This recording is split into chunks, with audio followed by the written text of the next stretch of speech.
నమస్కారం ఫ్రెండ్స్. మన ఛానల్‌లో గత 1 ½ ఇయర్‌గా మనం బల్లగుద్ది ఏ విషయాలు చెప్పామో అవే అయితున్నాయి. ప్రతి ఒక్కరూ గమనించవలసిన విషయం ఏమంటే, నీవు చూస్తున్నది, నీవు వింటున్నది, నీవు అనుకుంటున్నది అబద్ధం కాదు అని నీవు భావించినప్పుడు, నీవు చూసింది, వింటున్నది, అనుకుంటున్నది డేటా రూపంలో నీ దగ్గర ఉన్నప్పుడు, నీవు ఎలాంటి భారీ ప్రచారాన్నైనా ఎదుర్కొని, నిన్ను చూస్తున్న వాళ్ళు, నీ వీడియో చూస్తున్న వాళ్ళని మొహమాటం లేకుండా నీ మాట బలపరచవచ్చు అని నా ఛానల్‌తో సాక్షాత్తు నేనే ప్రూవ్ చేస్తున్నా.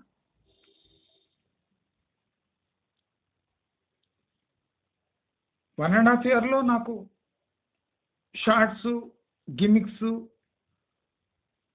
యూట్యూబ్‌కి పేమెంట్ ఇచ్చి నేనెన్నడూ సబ్స్క్రైబర్స్ సాధించడానికి ట్రై కూడా చేయలే. స్లోగా వచ్చినా, స్టడీగా వచ్చినా 14,000 సబ్స్క్రైబర్స్ నా ఛానల్‌కి అండగా ఉన్నారు. నాకు చాలా సంతోషకరమైన విషయం.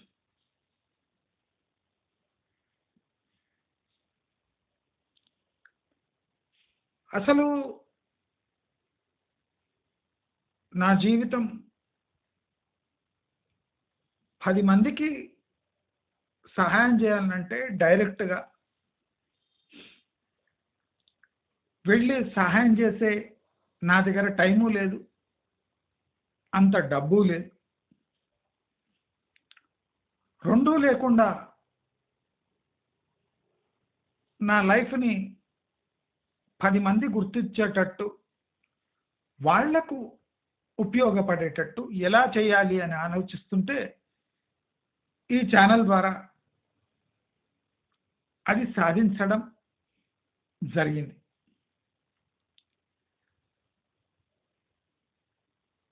నాకు ఈ 14,000 మందిలో 14 మంది జీవితాలు నా వల్ల రక్షింపబడితే, సురక్షితంగా ఉంచబడితే, వాళ్ళు సంపాదించిన డబ్బు సురక్షితంగా ఉండగలిగితే ఒక మేజర్ అచీవ్‌మెంట్. నేను ఇదే కాకుండా బిజినెస్‌ని డెవలప్ చేయటం, ఇన్వెస్ట్‌మెంట్ చేయటం. అంటే ఒక యాంగిల్ నేను వీళ్ళను ఈ ఇన్వెస్ట్‌మెంట్ సైకిల్‌లో ఎలా రక్షించగలనో అది చెప్తూ, అసలు ఇన్వెస్ట్‌మెంట్ ఎలా చేయొచ్చో అది కూడా నేను చెప్పగలను. నేను ఇంకా అది స్టార్టే చేయలేదు. అది ఒక ఫేజ్. నేనిప్పుడు నడుస్తున్నది ఒక బాట. అది రెండో బాట. నా ఇంకో ముఖం ఉంది.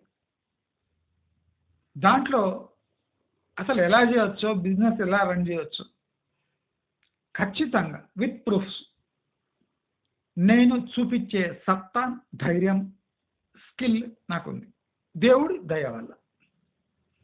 ఆ క్రెడిట్ అంతా నేను తీసుకోను. మీది కష్టపడి పీకినా అని చెప్పాను. సహజంగా నాకున్న లక్షణాల వల్ల నేను కొన్ని విషయాలు నేను అనుకున్న కన్నా ఎక్కువ పర్ఫార్మ్ చేయగలను. నాకేమంటే టైము, ఎనర్జీ, డబ్బు ఇవన్నీ కరెక్ట్ టైంలో ఉంటే ఏదైనా సాధించొచ్చు. నాకున్న రిసోర్సెస్లో నేను నా ప్రయత్నం నా గట్టి ప్రయత్నం చేస్తూనే ఉన్నా. అయితే ఇప్పుడు కాగ్ నివేదిక వచ్చింది. తెలంగాణ ప్రభుత్వం ఫామ్ అయి సంవత్సరం గడిచిన సందర్భంలో ఫైనాన్షియల్ ఇయర్ క్లోజర్ కాకపోయినా మార్చికి ఇంకా 3 నెలలు ఉంటే కండు చెదిరే లా కొట్టే డేటా మన ముందు వచ్చేసి చాలా మంది అరే రియల్ ఎస్టేట్ ఇంత కళ్ళ ముందరే ఇంత బ్రహ్మాండంగా పర్ఫార్మెన్స్ చేస్తుంటే ఇదేంటి అంత నెగటివ్ పబ్లిసిటీ చేస్తున్నారు.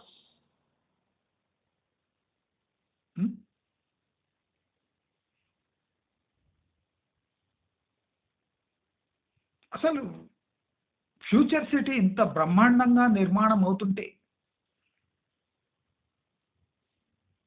ఈ నెగటివ్ పీపుల్ ఉన్నారు అని ఒక ఆయన కార్లో కూర్చొని రియాలిటీ న్యూస్ అని పొద్దున్న లేవగానే వస్తాడు ఒక ఆయన శర్మ అని.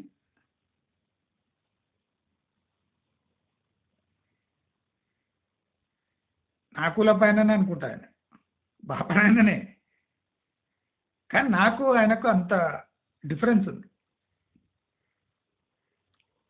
కార్లో కూర్చొని చెప్తుంటాడు రియాలిటీ న్యూస్ అని ఒక ఛానల్. అది రోజు పొద్దున వచ్చి అసలు నమ్మండి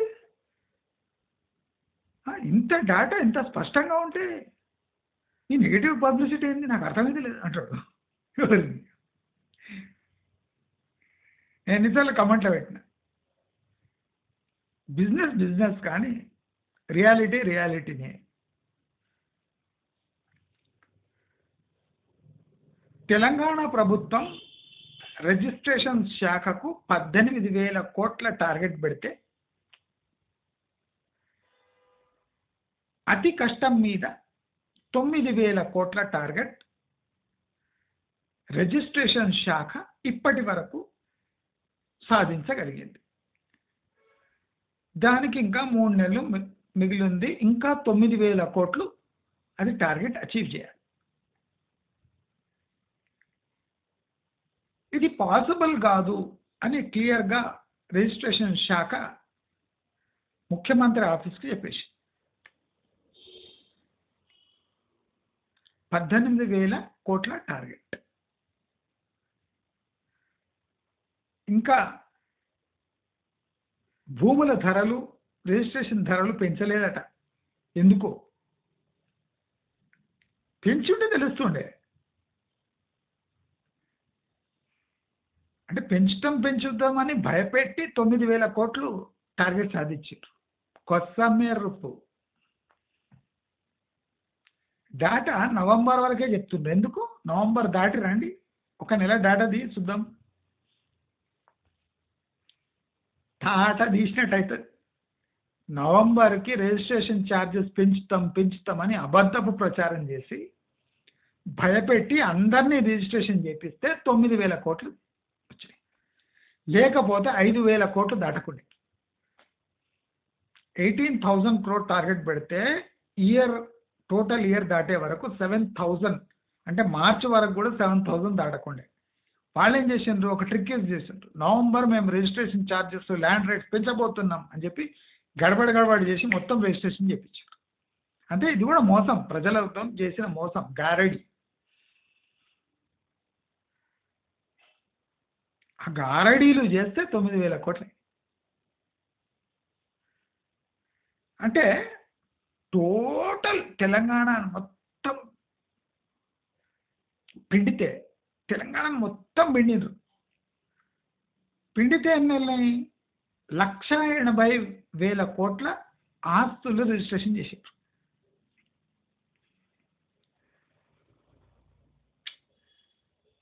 టోటల్ తెలంగాణకు 1,80,000 కోట్ల ఆస్తులు ఆస్తులు రిజిస్ట్రేషన్ చేసిండ్రు.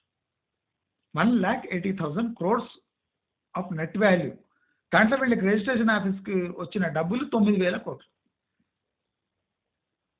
స్టేట్ బడ్జెట్ నియర్లీ 3 లక్షల కోట్లు. నేను క్లియర్గా చెప్తున్నా, ఎకనామిక్స్ ఏం చెప్తుందో అందరూ అన్ని రంధ్రాలు మూసుకొని అది వినాలి. ఎకనామిక్స్ చాలా ప్లెయిన్గా ఎవడి మాట వినాడు. చీఫ్ మినిస్టర్ మాట వినదు, ప్రైమ్ మినిస్టర్ మాట వినదు. ఎకనామిక్స్ ముందు డొనాల్డ్ ట్రంప్ కూడా పిచ్చోడే. అది చెప్తుంటుంది, గట్టి గట్టిగా అరుస్తుంటుంది. మీరు చదువుకొని ఉంటే ఇగో నేను ఇది చెప్తున్నా ఇట్లానే అవుతుంది అని. చాలా మంది చదువుకున్న వాళ్ళు ఎర్రియంగలప్పల్లాగా వాదిస్తుంటారు. ఈ రేడియల్ రోడ్ అయింది, ఆ రింగ్ రోడ్ అయింది, RRR అవుతుంది, దానివల్ల భూమి వస్తుంది, ఇండస్ట్రీస్ వస్తూనే ఉన్నాయి, 1,00,000 కోట్ల పెట్టుబడులు, కొంగరకాల ఫ్యాక్టరీ, బాబా గోల గోల. ఏం లేదంటే గూగుల్ ఆఫీస్ కడుతుంది, అది చూపిస్తారు డ్రోన్ వ్యూ. ఇప్పుడు గూగుల్లో రియాలిటీ ఏముంది? గూగుల్లో నియర్లీ 6% జాబ్ కట్స్ రెడీగా ఉంది. 6% ఉంటే ఇటు చెప్తుండు, నేను 6% కోసేస్తా అని చెప్తుండు. సుందర్ పిచాయ్ మనోడే కోసేస్తా అంటుండు. కానీ వీళ్ళు ఏం చేస్తారు? ఆ గూగుల్ డ్రోన్ చూపిస్తారు. ఆఫీస్ పెట్టుబడులు వస్తున్నాయి. గూగుల్ ఆఫీస్ అతిపెద్ద కేంద్రం హైదరాబాద్లో నిర్మింపబడుతుంది.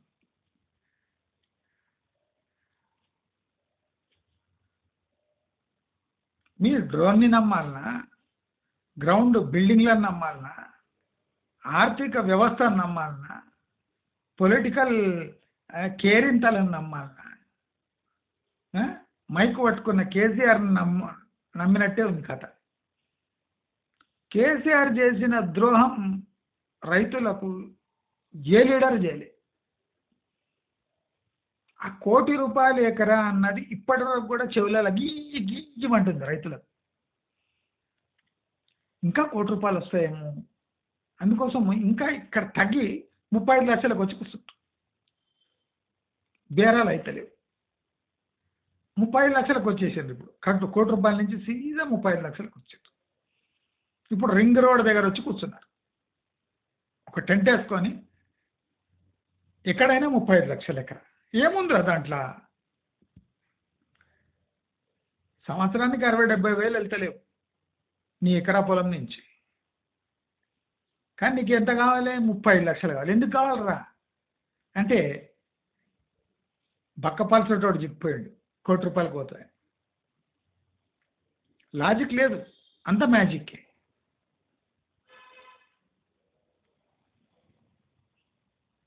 మూడేళ్ల క్రితం 5 కోట్లు ఉన్నది, కరోనా టైంలో 5 కోట్లు ఉన్నది, 15 కోట్లు అయిందంట.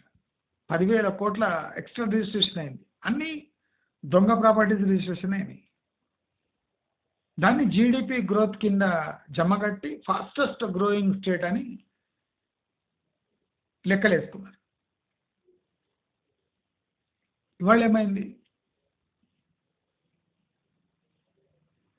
గర్వంగా చెప్పుకోదగిన శాఖ ఏదైనా ఉందంటే ఆబ్కారీ శాఖ, అంటే ఎక్సైజ్ డిపార్ట్మెంట్ తప్ప స్టేట్లో ఎవరు తమ టార్గెట్ అచీవ్ చేయలేకపోయారు. 2,80,000 కోట్లు 70,000 కోట్లు ఏదో 2.5+ lakh crores టార్గెట్ పెట్టుకుంటే 1.4 lakh crores వచ్చినాయి. అంటే 90,000 అంత గ్యాప్ ఉంది, కోట్ల గ్యాప్ ఉంది. 90,000 కోట్ల గ్యాప్. Revenue deficit. ఖర్చులు ఆ బంధులు ఈ బంధులు పెరుగుతూనే ఉన్నాయి. ఆబ్కారీ శాఖ తప్ప ఏ శాఖ పర్ఫామ్ చేస్తలేదు. అదొక్కటే స్మూత్గా రన్ అయ్యే శాఖ. రిజిస్ట్రేషన్ శాఖ మీద హోప్ పెట్టుకుంటే రిజిస్ట్రేషన్ శాఖ డైరెక్ట్ గవర్నమెంట్ పాలసీతో లింక్ ఉన్న శాఖ కదా, చిరికన పడ్డది. రేట్లు పెంచుంటే ఇంకో 5,000 కోట్ల రిజిస్ట్రేషన్లే అయిపోండి. భయపడి పెంచుతామని భయపెట్టి నవంబర్ వరకు మొత్తం దొబ్బిన 9,000 కోట్లు దాటి. మరి హైదరాబాద్ గ్రో అవుతుంది అని ఎవడన్నాడు బే?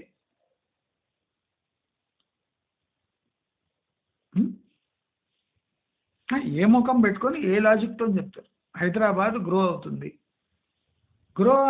అని చూపించడానికి అనగానే ఒక డ్రోన్ పైన ఎగిరించి గచ్చిబౌలి నుంచి ఆ ఫైనాన్షియల్ డిస్ట్రిక్ట్ పైన ఒక డ్రోన్ ఇట్ట తిప్పుతారు. డ్రోన్ తిప్పి కింద దింపేస్తారు. డెవలప్మెంట్ అయిపోయింది. 20 కోట్ల విల్ల, 10 కోట్ల విల్ల. రిజిస్ట్రేషన్లు ఎన్ని అయినాయి? రిజిస్ట్రేషన్ శాఖ చెప్తుంది ఉట్టి 9,000 కోట్లు వచ్చినాయి. ఇంకా 3 నెలలు ఉంది. 9,000 కోట్ల రూపాయల రిజిస్ట్రేషన్ ఆల్ ఓవర్ తెలంగాణ. ఎట్లారా మరి? హైదరాబాద్లో ఎంత ఉంటాయి రిజిస్ట్రేషన్లు?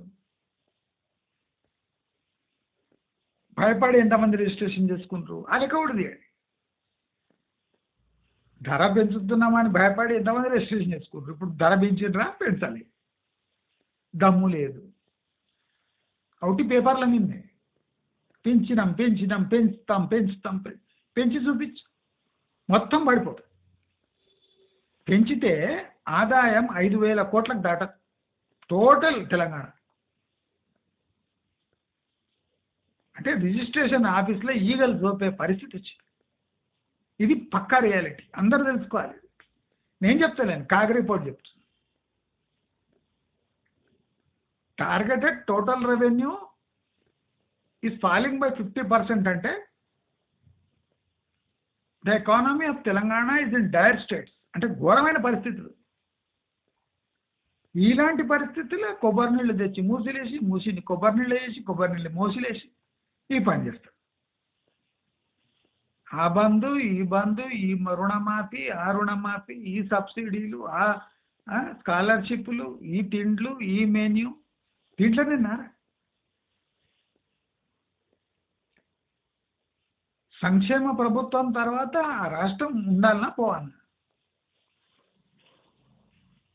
సంక్షేమ పథకాల తర్వాత ఒక రాష్ట్రం మిగలాలన్నా లేదా?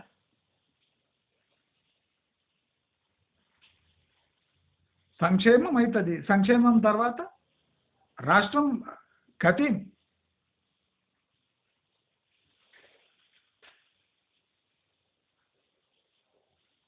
ప్రజలు కడుతున్న పన్నులు నీళ్ల పాలవుతున్నాయి. సబ్సిడీలు అప్పుగా మారుతున్నాయి. ఇలాంటి రాష్ట్రం నేను చెప్పినా కదా, 13 లక్షల కోట్ల అప్పు చేసిపోతుంది కాంగ్రెస్ గవర్నమెంట్. మీరు చూసుకోండి, 13 lakh crores. అది తూడ్చిపెట్టాలంటే ఒక రాష్ట్ర ప్రభుత్వానికి సుమారు 20 సంవత్సరాలు పడుతుంది. అంటే ఉట్టి అప్పును తీర్చాలంటే 20 సంవత్సరాలు. అదిగాక కొత్త మెట్రో, కొత్త రోడ్లే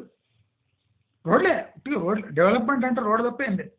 ఇండస్ట్రియల్ డెవలప్మెంట్, ఎంప్లాయ్మెంట్ క్రియేట్ కాకుండా మీరు ఎన్ని రోడ్లు వేసినా వేరే స్టేట్స్ వాళ్ళు దాన్ని యూజ్ చేసుకుంటారు, కానీ మీకు ఏం పనికి రాదు అని నేను క్లియర్గా చెప్పిన. రీజనల్ రింగ్ రోడ్ వేరే స్టేట్స్కి యూస్ఫుల్ కానీ మనకు కాదు.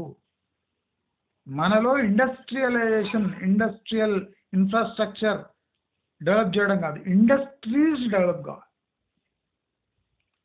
ఇండస్ట్రీస్ కావాల్సిన ఇన్ఫ్రాస్ట్రక్చర్ కాదు, ఫస్ట్ ఇండస్ట్రీస్ వస్తే నెక్స్ట్ ఇండస్ట్రియల్ ఇన్ఫ్రాస్ట్రక్చర్ డెవలప్ చేయొచ్చు. మనం ఏం చేస్తున్నాం? ఇండస్ట్రియల్ ఇన్ఫ్రాస్ట్రక్చర్ డెవలప్ చేసి ఇండస్ట్రీస్ కోసం వెయిట్ చేస్తాం. అలాంటి సన్నాసులమ్మ. నేను ఎకనామిక్ టైమ్స్లో ప్యూర్ మీ అందరికి అర్థమయ్యేటట్టు చెప్తున్నా, చాలా రఫ్ భాషలో చెప్తున్నా. నేను మళ్ళీ ఎకనామిక్స్ జంప్ అయి మొత్తం చెప్పినా అంటే మీకు ఏం అర్థం కాదు. నేను ఇదే విషయం గట్టిగా మొత్తుకుంటున్నాను. ఇది ఆవిరా డెవలప్మెంట్ అంటే లేలే మస్తు అవుతుంది. వేవరాక్ చూసినావా? హైటెక్ సిటీ చూసినావా? ఫైనాన్షియల్ డిస్ట్రిక్ట్ చూసినావా? నానక్రామ్ ఇవి బిల్డింగ్లు అది బిల్డింగ్లు, ఇది 80% ఖాళీగా ఉన్నాయి. 80% ఖాళీగా ఉన్నాయి. మీరు అదెందుకు హైదరాబాద్ సెంటర్లో చూసుకోండి, కమర్షియల్ బిల్డింగ్స్ చూసుకోండి, 60% ఖాళీగా ఉన్నాయి. పెద్ద గట్టి పెట్టిండ్రు. లైట్లు ఆన్ చేస్తారు, ఎవరు లేడు అక్కడ. నేను చెప్తూనే ఉన్నా 1.5 ఇయర్లో టోటల్ తెలంగాణ కొలాప్స్ అయ్యి మళ్ళీ లేవడానికి 3 ఇయర్స్ టైం పడుతుంది. చెప్పిందా లేదా? డేటా ఏం చెప్తుంది? క్లియర్లీ ముఖం మీద చెప్తుంది. 9,000 కోట్ల మొత్తం తిప్పి తిప్పి కొడితే తెలంగాణ రెవెన్యూ, రిజిస్ట్రేషన్ రెవెన్యూ అంటే అక్కడ ఎన్ని రిజిస్ట్రేషన్లు అయినాయో పెద్ద బిల్డర్లు ఆత్మహత్య చేసుకోవడానికి అంటే అటువంటి పొజిషన్ ఉంది.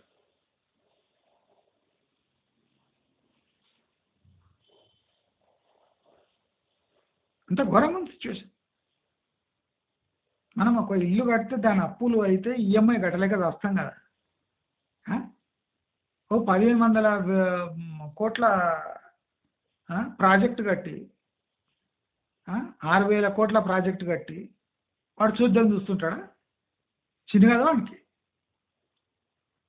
రిజిస్ట్రేషన్ చేసుకోవడం లేరు ఎవరు.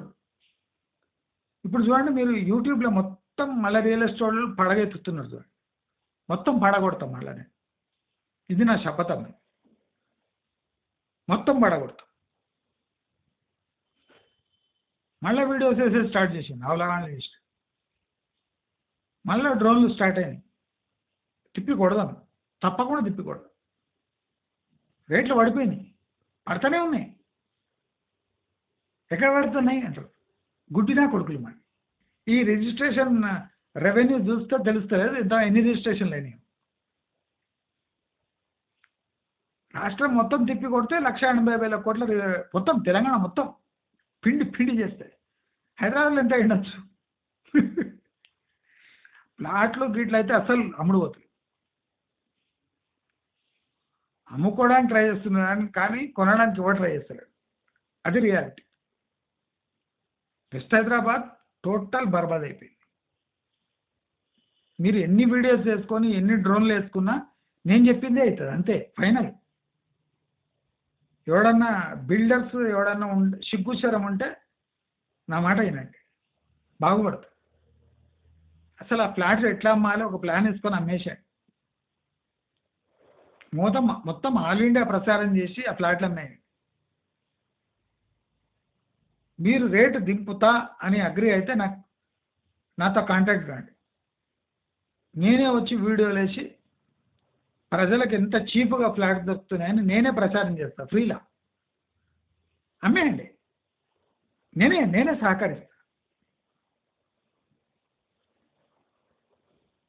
మీరు ఇష్టం వచ్చిన రేట్లు పెట్టి, నేను మొన్న చెప్పిన కదా 75 లక్షలు పెడితేనే 5 ఇండిపెండెంట్ ఇండ్లు కట్టచ్చు. మీ 75 లక్షల ఫ్లాట్ల ఒక్క ఫ్లాట్ల 5 ఇండిపెండెంట్ ఇండ్లు కట్టే కెపాసిటీ ఉంది 75 lakhsకి ఇప్పుడు కూడా. స్టీలు, సిమెంట్, బ్రిక్ రేటు మొత్తం చెప్పాను, కూలీ లెక్కలతో సహా. మరి ఫ్లాట్కు 75 లక్షలు పెట్టాలనా? 5 ఇండిపెండెంట్ ఇండ్లు రెడీ అవుతుంది. ఎవరు చెప్తున్నారు కథ? దయచేసి ఈ ట్యాగ్ రిపోర్ట్ నన్నా మీరు గమనించండి. అది టోటల్ మన రెవెన్యూ బయటపడుతుంది. రెవెన్యూ బయటపడుతుంది అంటే క్యాల్కులేషన్ ఈజీ చేసుకోవచ్చు. తెలంగాణ మొత్తంలో ఎన్ని రిజిస్ట్రేషన్లు అవుతుంది. ఈగలు చెప్తున్నారు నా కొడుకులు. స్టేడియం వల్ల డెవలప్ అవుతుందట, స్కిల్ యూనివర్సిటీ వల్ల భూమి వస్తుందట, RRR వల్ల మొత్తం ఏరియా అంతా మొత్తం ఇట్లా లేస్తుందట, HMD అయిపోతుందట. ఎట్లయితుందరా? ప్రాపర్ లాజిక్ ఉండాలన్నా. Employment, industrialisation, product creation, product sales, GST revenue.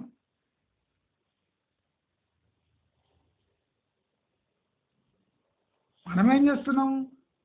Industrial infrastructure develop చేస్తున్నాం, పబ్లిక్ ట్రాన్స్పోర్ట్ ఇన్ఫ్రాస్ట్రక్చర్ డెవలప్ చేస్తున్నాం. ఇన్ఫ్రాస్ట్రక్చర్ డెవలప్ చేయడం వల్ల ఇండస్ట్రీస్ వచ్చి చీపర్ మ్యాన్ పవర్ దొరుకుతుందా? ఎప్పటి వరకు చీపర్ మ్యాన్ పవర్ దొరకదో అప్పటి వరకు ఇండస్ట్రియలైజేషన్ ముందర పోదు. చీపర్ మ్యాన్ పవర్ ఉన్నప్పుడే ఇండస్ట్రీస్ వస్తాయి, ఎస్టాబ్లిష్ అవుతాయి, వేల కొద్ది ఎంప్లాయ్మెంట్ వస్తుంది, ఏరియా డెవలప్మెంట్. మీరేం చేస్తుండ్రు? ఫస్టే ల్యాండ్ ఇది ఏరియా డెవలప్ అయిపోతుందని ప్రచారం చేసి ప్లాట్లు అమ్మి నోరు మూసుకుంటారు. టోపీ పడేది ఎవరికి? సామాన్యునికి. ఏండ్ల కొద్ది సంపాదించిన డబ్బు మీకు ఇప్పుడు ఇన్వెస్ట్ చేస్తే 20 ఇయర్స్ వెయిటింగ్ టైం. నేను చెప్పింది సాక్షాత్తు కండ్ల ముందరే నిజమవుతుందా లేదా? అది మీరు గమనిస్తున్నారా లేదా? మీరేమనుకుంటున్నారు? నా వీడియోస్ సాక్షాత్తు అక్షరాల 99.9% కరెక్ట్ అవుతున్నాయా లేదా? కామెంట్ బాక్స్లో పెట్టండి. అప్పటి వరకు నమస్కారం.